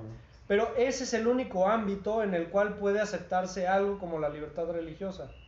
Ahora, si estamos hablando de la época de la cristiandad, no existía la libertad religiosa, porque precisamente por eso era cristiandad. Los judíos vivían al margen. O sea, si permitimos eso, no logramos la unidad, no logramos el ser un organismo cristiano, ¿no? O sea, si tú no tienes una autoridad, o como yo estoy entendiendo que lo explicas, si tienes una autoridad que impone una religión cristiana, no vas a lograr ese organismo que quieres, en el que todos se identifiquen con esa cristiandad, ¿no? Entonces tienes que tener ciertos límites a la libertad es que religiosa. No se trata de imponer en el sentido de coacción a nivel amenaza física, de decir, o te haces católico o te corto la cabeza. No somos mahometanos. Pero ¿qué implica establecer la ley del evangelio como ley fundamental de una comunidad política? regir las instituciones a la luz de la ley del Evangelio. Reconocer a nivel político únicamente la verdad revelada, que es la Iglesia Católica. Sí, entonces, por ejemplo, hay que comprender por qué se dio, por ejemplo, la expulsión de los judíos de España. No es que haya sido de que, son judíos, no creen en Dios fuera. O sea, sí se permitía las creencias, por ejemplo, de los judíos. No estaban perseguidos. Se les empezó a expulsar de España cuando tuvieron muchas prácticas como de proselitismo en contra de los cristianos, ciertas prácticas como de rituales. O sea, si llega a ser una amenaza para el orden, para el orden y la paz, pues ya. Entonces, ahí sería una decisión justa decir, bueno, no el orden y la paz, sino también la cristiandad, pues. Viéndola como la paz, pues. Sí, pero también, o sea, por ejemplo, si empiezas a hacer una actividad de proselitismo judío para que la gente se convierta del cristianismo, pues ahí también es una amenaza. Pero, a lo que iba es que quizá no es o sea, la cristiandad no era obligar a todos a ser cristianos, no sé, Leonardo, sino más bien procurar que las instituciones se rijan por las instituciones políticas. A la única religión que daban reconocimiento era la fe católica. O sea, eso es una realidad. Y eso era hasta 1965. Porque a partir de 1965 se introdujo el principio de libertad religiosa y, por ejemplo, el Vaticano obligó a países como España a que rompieran el concordato que tenían con la Santa Sede para introducir el principio de la libertad religiosa. Pero en el contexto que estamos hablando de la cristiandad, eso no existe. Y no significa que a los judíos se les obligaba, pero sí se les predicaba. Por ejemplo, la Suma contra Gentiles está hecha para predicarle al maometano. San Francisco de Asís, que lo ponen como un hippie ecumenista. No, San Francisco de Asís fue a Egipto a convertir a Saladino. Y San Francisco de Asís fue en el contexto de las cruzadas y nunca se opuso a ellas. A ver, él no estaba con un arma directamente atacando a la gente, pero participó de ellas. Porque la cruzada no es solamente una manifestación bélica. Era la defensa de la verdad en todos sus ámbitos, ¿no? Pero, o sea, es una pregunta muy pertinente porque efectivamente el principio de libertad religiosa no nace de la cristiandad, nace de la Reforma Protestante. Del liberalismo. Del liberalismo, sí. De la separación de varias sectas que como ellos, la Iglesia reconoce que ella tiene la verdad salvífica y de la verdad que enseña la Iglesia depende la salvación de los hombres. De ahí que no quepa una duda, porque como dice Cristo, quien crea y se bautice se salvará, quien no crea y se bautice no se salvará. Pues Cristo habla en contra de la libertad religiosa en ese sentido. En donde se puede hablar de una libertad religiosa, que es la correcta interpretación de Dignitatis Humanae, es en asegurar un espacio dentro del fuero personal que por razones de tolerancia prudenciales un príncipe cristiano puede tolerar, como sucedió muchas veces en la historia de la cristiandad. A los judíos se les toleraba, pero se tolera un mal, ¿me explico? Sí, en serio, sí, claro. La tolerancia no es una virtud. Se tolera al mal. Sí. La tolerancia como virtud es Voltaire, Montesquieu, los ilustrados. Es más un medio que es una idea protestante. Sí. Y fíjense, viene de una idea protestante porque precisamente las sectas protestantes, como ninguna de ellas tiene la verdad salvífica, y todos ellos se sienten intérpretes del Espíritu Santo, pues entonces tenemos que aceptarnos. No es un ideal que nazca de la cristiandad. Y de hecho, por eso al catolicismo siempre se le ha achacado oscurantismo, intolerancia, fanatismo. Nuevamente, son perogrulladas. Es que esos no son valores de la cristiandad.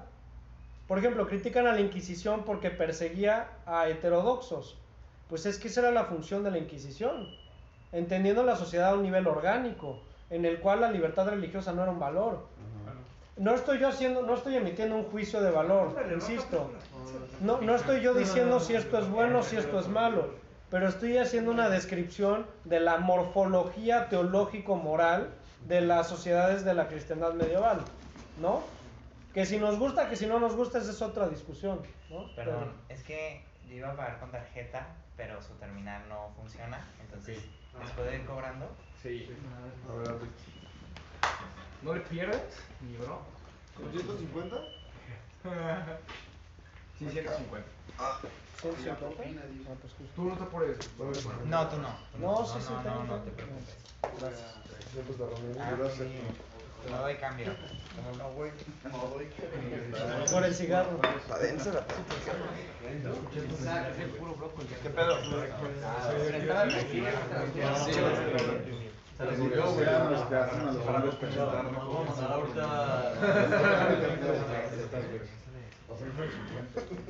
Igual no te lo decía para muy bueno. No, pero me dijo la defensa se tiene que hacer el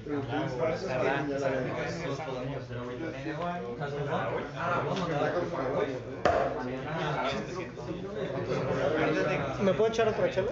No, ¿Alguien más?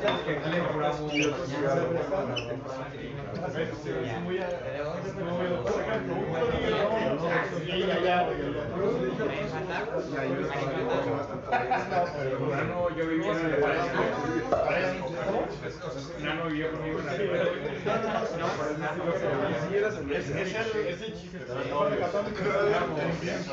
éramos tu tío que oye, Diego, es más cristiano que el mundo.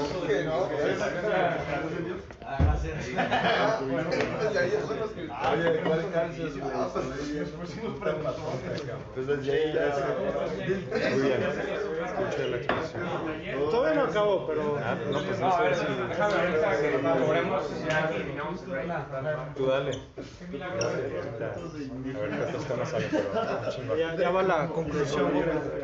Va. Escuchamos.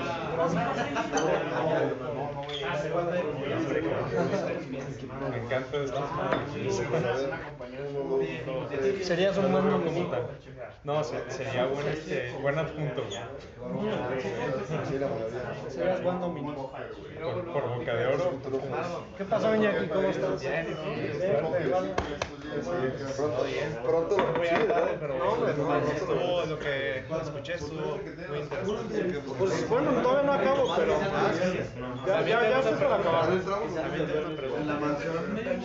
Hablamos de tu estado de WhatsApp. Bueno, Mi estado de WhatsApp, mi limpia es que espérate, cabrón, todavía no acaba este pedo, güey. hay un libro, Siéntense. hay un libro que se llama, bueno, Va, a ver, para que concluya, ¿no? Pues, a manera de conclusión, o sea, con esto termino, ¿no?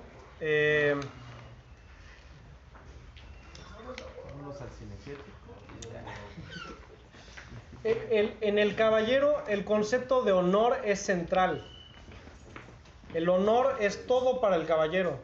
Y el honor está compaginado completamente con su fervor y su piedad cristiana, ¿no? El honor del caballero se define a partir de la distinción social que ostenta y que practica, ¿no?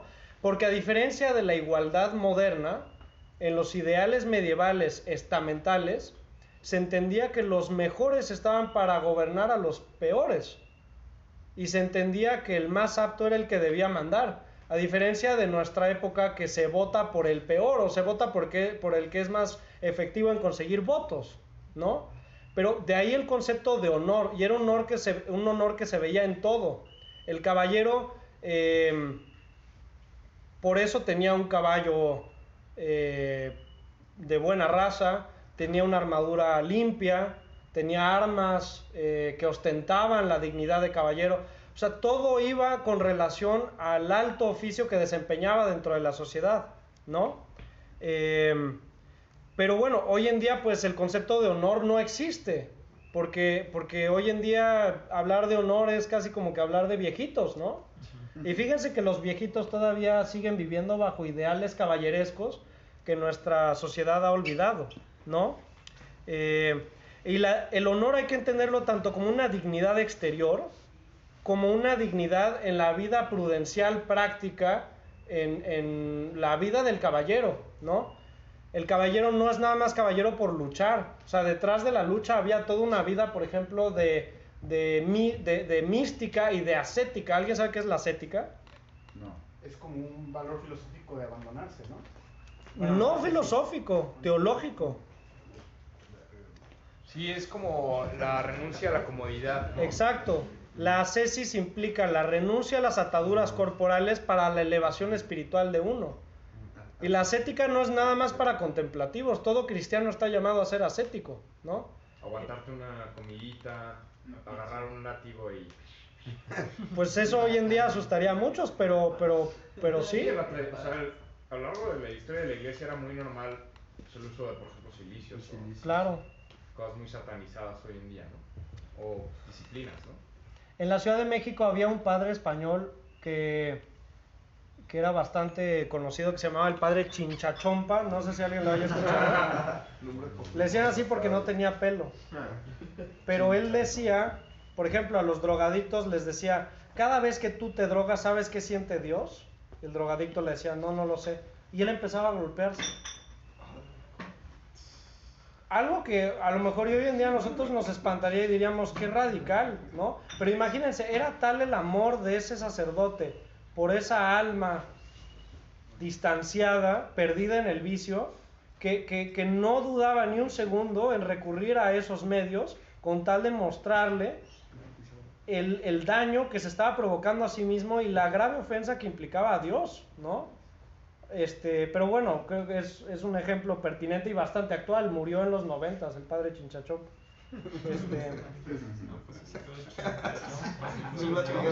Pero bueno, les voy a leer un decálogo del caballero como código moral. Así como hay un decálogo aplicable a todos los cristianos, se puede condensar la enseñanza de los caballeros, por ejemplo, del libro de la Orden de la Caballería del Beato Raimundo Lulio, de las 7 partidas de Alfonso X el Sabio, que tienen todas estas enseñanzas. Primer mandamiento: creerás en lo que enseña la Iglesia y observarás todo lo que la Iglesia manda, ¿no? Mandamiento 2: protegerás a la Iglesia con tu vida y con tu sangre. 3: tendrás respeto por toda debilidad y te constituirás en su defensor, o sea, de los más desamparados y de los desprotegidos. 4: amarás y servirás a tu patria, o en el caso de la cristiandad medieval, pues al señor feudal al cual un caballero se sometía, ¿no? 5: no retrocederás ante el enemigo. O sea, también ese es un punto importante, ¿no? La valentía, la gallardía del caballero, que viendo el peligro que tiene enfrente, el caballero no se echa atrás. Es muy humano sentir miedo, ¿no? Todos sentimos miedo cuando estamos por hacer algo que sale un poco de nuestro terreno de dominio. Pero una virtud caballeresca es precisamente cojones, o sea, hacia adelante, ¿no? Y no me importa que me esté muriendo de miedo y que esté temblando, aquí estoy y voy a cumplir con la mejor manera que pueda lo que yo sé que tengo que cumplir, ¿no? 6: harás a los infieles y a los herejes una guerra sin cuartel. Fíjense, esta es la espiritualidad que animaba, por ejemplo, a los jesuitas, a la orden del Cister, a los dominicos, que desgraciadamente se ha dejado a un lado por acentuar un indiferentismo o una libertad exacerbada en la que se reconoce derechos al error y a doctrinas falsas, ¿no? Cuando en realidad pues es guerra entendida no solamente militar, como ya comentábamos, sino también esta guerra en servicio y en defensa de la verdad, ¿no? 7: cumplirás con tus deberes hacia tu Señor en cuanto no sean contrarias ni a la justicia ni a la ley de Dios. O sea, el caballero, en cuanto recibió una orden que él sabía en conciencia, acuérdense que la conciencia es la voz de Dios inscrita en el corazón de los hombres. De ahí que todo hombre tenga un conocimiento no solamente potencial, sino actual de la ley natural y de los mandamientos de Dios. Así sea un tasmanio, no sé cómo se diga, o un africano que en su vida ha escuchado de la predicación de Cristo, ¿no?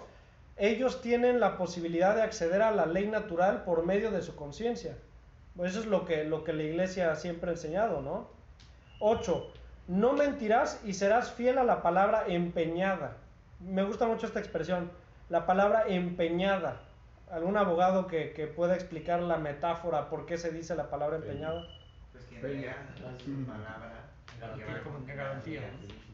La prenda es una garantía que uno deja en poder de otra persona a cambio de la satisfacción de una deuda. ¿Y qué implica la palabra empeñada? Tú tienes mi palabra y hasta que no cumpla con lo que yo te dije, que ya es una deuda mía, tú tienes ese honor empeñado, mi palabra.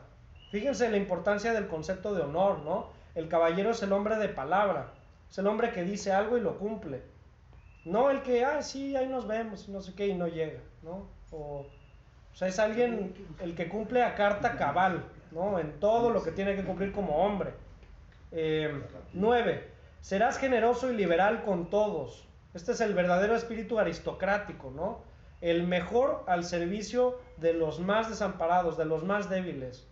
Acuérdense que también el ideal del mando, legítimamente entendido, implica que para que uno pueda mandar, tiene que saber obedecer antes. De ahí, por ejemplo, que los caballeros tuvieran que pasar muchos años como escuderos antes de que se los ordenara como caballeros, ¿no? Porque ¿cómo va a dar órdenes a alguien que no sabe obedecer? Tiene que ver con la misma puesta en práctica de las virtudes, ¿no? No cualquiera que llegue, yo soy el mejor. No, normalmente el mejor demuestra ser el mejor sin siquiera decirlo, ¿no? Y normalmente al mejor no se le aclama por voz popular, no mediante el sufragio electoral, ¿no? Definitivamente.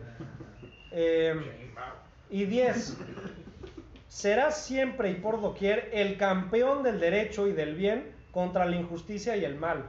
O sea, es decir, el caballero vive para el derecho, vive para la justicia, vive para los preceptos de la ley moral, ¿no? La conclusión del decálogo del caballero es que el caballero es el que vive bajo la mirada de Dios. Es el que sabe que Dios está escuchando, leyendo. Él conoce cada pensamiento del interior del caballero y por lo tanto el caballero sabe en todo momento que de lo que haga o lo que deje de hacer, él va a rendir cuentas ante Dios, ¿no? O sea, es alguien que vive bajo la observancia directa, se siente observado por Dios. De ahí que activamente busque por la justicia, ¿no? Y como lo decía Raimundo Lulio, precisamente en el libro de la Orden de la Caballería, el caballero se tiene que entrenar tanto en las armas, que hoy por ejemplo diríamos que un hombre esté fuerte, que esté sano, que tenga una composición física viril, ¿no? Me parece, hay una cita de San José María Escrivá, ¿no? Que dice, sé hombre, sé viril, sé santo. Pero fíjense el orden en el que lo dice, ¿no? Para ser santo primero tienes que ser hombre. Para ser santo primero tienes que ser hombre y tienes que ser viril. O sea, un hombre flojito, tierno, no puede ser santo, ¿no? Porque la santidad se conquista, ¿no? En la violencia contra el vicio, contra el mal, contra el desorden, ¿no? Sí me siguen con todo eso, ¿no? Sí. Entonces, si no tienes la fuerza para encauzar, pues ¿de qué sirve saber encauzarla, no? O sea, tienes que ser fuerte. ¿Sí? Por ejemplo, si agreden a una viejita y uno se queda observando cómo están golpeando injustamente a una viejita, pues entiende que uno como hombre tiene que tener un recurso efectivo a la fuerza para poder defender a esa viejita, ¿no? Y es más, esa viejita esperaría que un hombre, un caballero, acude en su auxilio. O no sé, por ejemplo, una mujer que le faltan el respeto. Decir, no puedo tolerar esto, no puedo tolerar que se le deshonre de esta manera. Deja en paz a la dama. Ándale. Bueno, otra cita del libro de Horas, que es un monumento literario de la Edad Media, ¿no? Dice, es una oración que los caballeros rezaban, una oración que según el libro de las Horas pues estaba en el orden de la caballería, una oración que constantemente tenían que estar haciendo, ¿no? Decía el caballero, obtenedme, le dice a Dios, obtenedme el don de esta gracia divina, que será la protectora y la señora de mis 5 sentidos, que me hará trabajar en las 7 obras de misericordia, creer en los 12 artículos de la fe y practicar los 10 mandamientos de la ley, y que por fin me librará de los 7 pecados capitales hasta el último día de mi vida. Se fijan, es el recurso a lo divino para cumplir de manera excelente con lo que uno tiene que hacer en esta vida temporal, ¿no?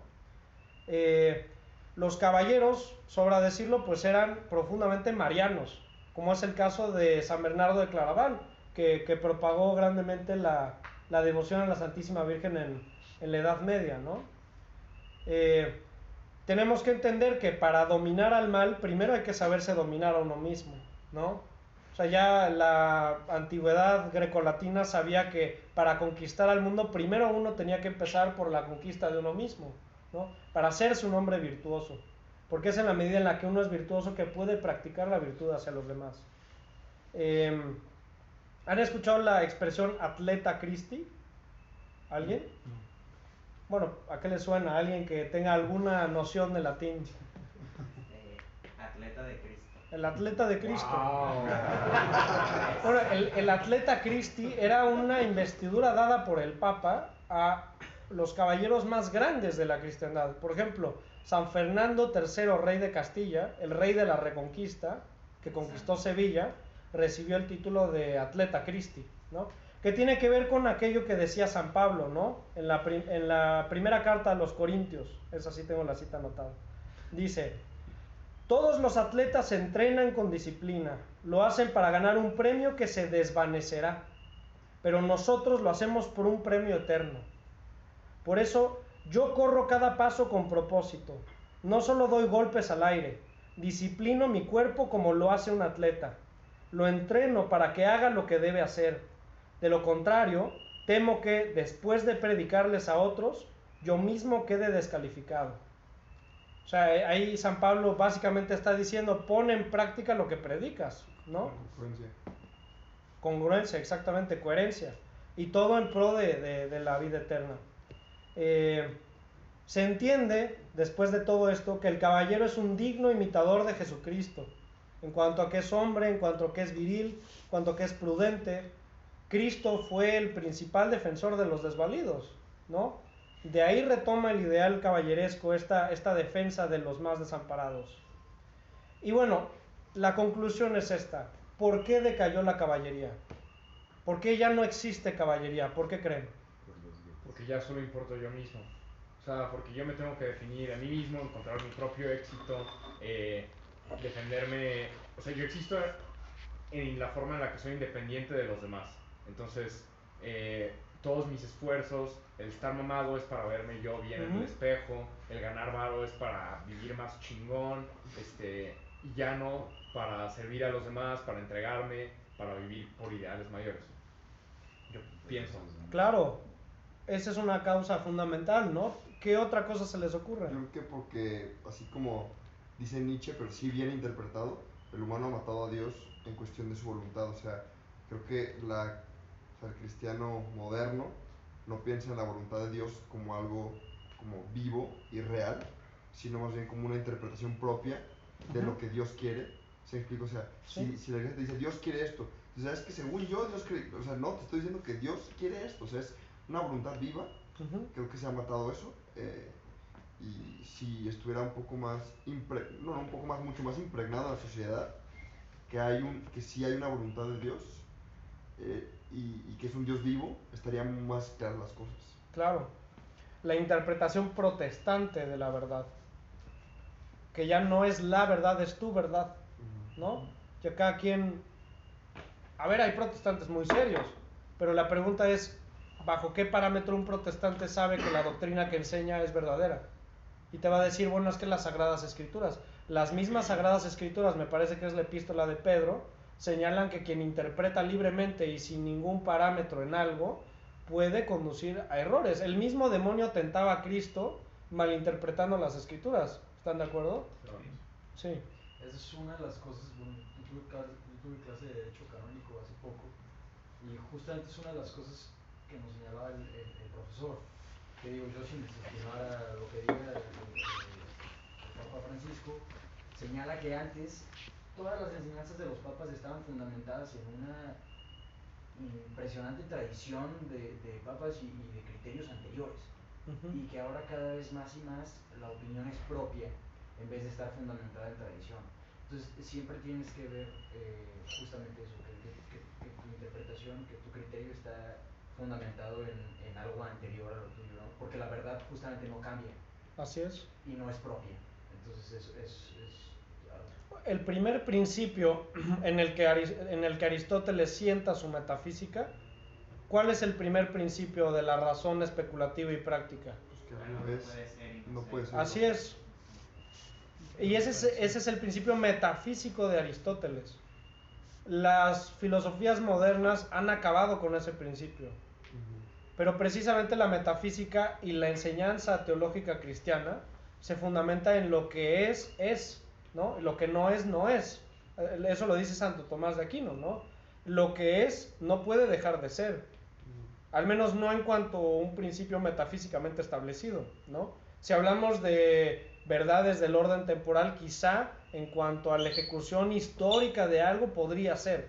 Pero cuando hablamos de verdades metafísicas, verdades reveladas sobre todo, no puede cargarse uno la tradición de la iglesia. Acuérdense que la tradición de la iglesia es una fuente de la revelación, ¿no? Las Sagradas Escrituras y la Sagrada Tradición son los parámetros que sirven para interpretar objetivamente las enseñanzas cristianas, ¿no? Y para eso está el magisterio de la iglesia, para enseñar bajo parámetros objetivos cuál es la enseñanza cristiana ante algo en concreto, ¿no? ¿Qué otra cosa creen que haya acabado con el ideal caballeresco? Pienso series y películas, ¿no? También, o sea, como que ya se queda muy fantasioso. O sea, el tema de los caballeros creo que se quedó muy como, la idea muy por encimita, o sea, muy superficial. Muy mundanizada, ¿no? Ajá. En todo caso, alguien es un caballero para... No sé si alguno de ustedes vio esta película, es que no me acuerdo cómo se llamaba, seguramente la estoy regando, pero era un inglés, bueno, tipo James Bond, por ejemplo. Sí. James Bond sería el concepto del gentleman del siglo XX, del siglo XXI, ¿no? Pero ¿para qué vive James Bond? Para sí mismo. El exceso de las mujeres y es un rollo... Nadie sabe, o sea, es una historia que no te dice el porqué de sus acciones. Mientras que un caballero cristiano tendría claro que todo es en pro de su salvación y de los demás, ¿no? De ahí que hablemos de que el espíritu inmanente por oposición a trascendente, ha aniquilado la búsqueda de la salvación eterna, ¿no? Porque hoy en día ya no creemos en la salvación eterna. Ni mucha gente dentro de la iglesia cree en eso. Mucha gente cree que el cristianismo es una serie de código moral, buena onda. Es que soy católico porque me hace creer bonito. Sí, pero el cristianismo es mucho más que eso, ¿no? En el orden de los objetivos del caballero, entiendo que puede estar a la par, pero nunca nada puede realmente estar a la par, ¿no? Algo tiene que guiar las acciones de abajo. Entonces, no puede servir a dos cosas al mismo tiempo. Mi pregunta es... Perdón la interrupción, el Evangelio lo dice, ¿no? Quien no está conmigo está en contra de mí. Exacto. Entonces, ahorita decíamos que el caballero, bueno, busca la salvación de uno, pero esa es una cuestión que yo me he hecho muchas veces la pregunta. Digo, ¿qué tiene que estar primero? ¿El servicio a los demás o mi salvación? O sea, si yo hago mis acciones hoy, aquí en el plano terrenal, en atención a mi salvación como objetivo principal, o tengo que hacerlo como el servicio a los demás y por lo tanto mi salvación. O sea, entiendo que pueden estar a la par, pero no creo que... O sea, creo que el objetivo sí tiene mucho que ver. ¿Qué tienes como principio? Primero, la salvación de uno, porque también hay que saber, bueno, los caballeros actuaban en favor de los demás, pero para la salvación de uno. O sea, el juicio es individual. Y es algo que hay que tener claro siempre. Sí. Entonces yo me puedo morir mañana actuando de manera caballerosa y pues cumplir mi objetivo. Sí. Pero ¿a qué tengo que apuntar? ¿A mi salvación individual? ¿O al servicio a los demás? Y por el servicio a los demás entonces me salvo. Es que yo no creo que una cosa esté contrapuesta. No están contrapuestas. Deben de estar en un orden. Pero ¿qué va primero? Bueno, pero es que sin duda uno no puede dejar su propia salvación a un lado. O sea, Cristo dice, ama al otro como te ames a ti mismo. Pero hay que desestimarse en favor de los demás. Sí, pero es que en tu concepto de amor hacia ti mismo, de ahí se desprende el amor que tú sientes hacia el otro. Y tú quieres el amor que tú quieres para ti en cuanto a tu salvación. Pero si el otro no coopera, Tú tienes que ver por tu salvación. Bueno, no sé si alguno de ustedes lo ha escuchado, Monseñor Isidro Puente. ¿Nadie sabe de quién hablo? ¿No? Es un sacerdote de Tijuana, tiene unas prédicas muy buenas en YouTube, yo se las recomiendo. Es un sacerdote tradicional. A mí me vino a la mente una frase que él dice: yo sí me quiero salvar. Y no creo que sea egoísta.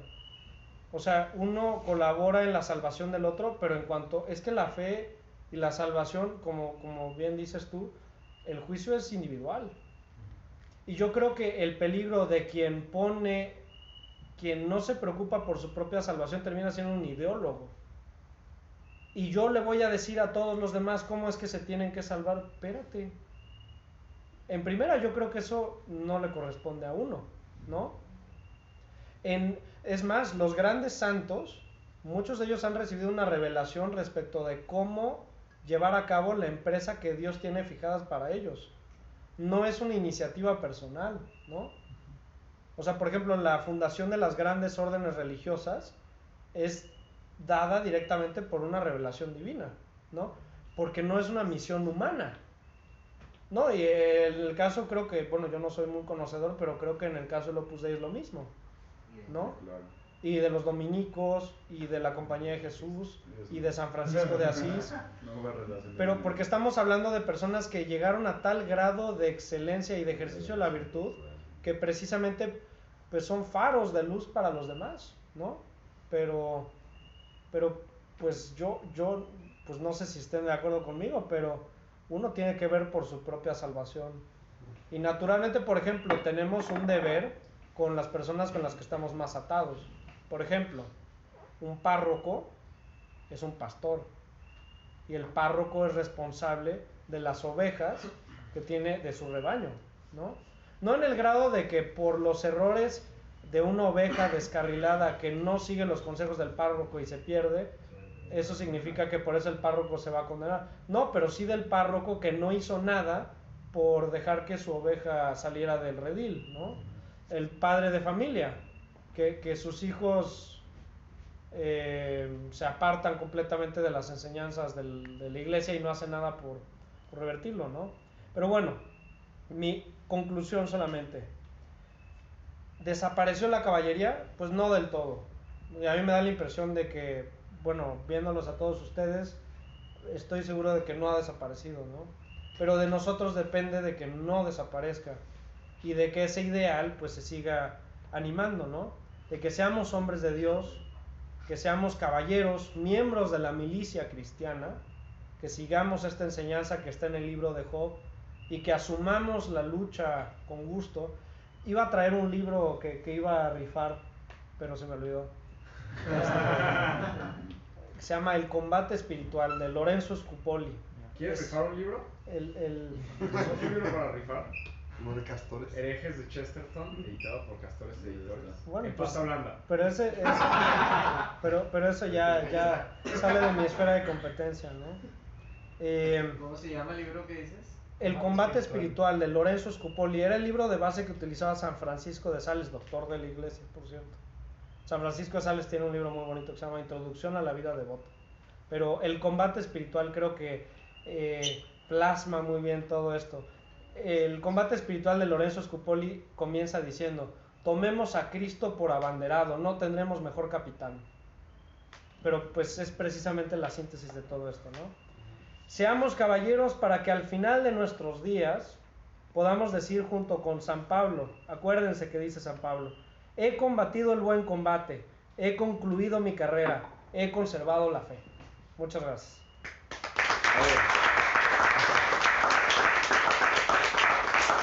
Ya vamos entrando a la pizza. A comer. ¿Quieren bendecir la cena?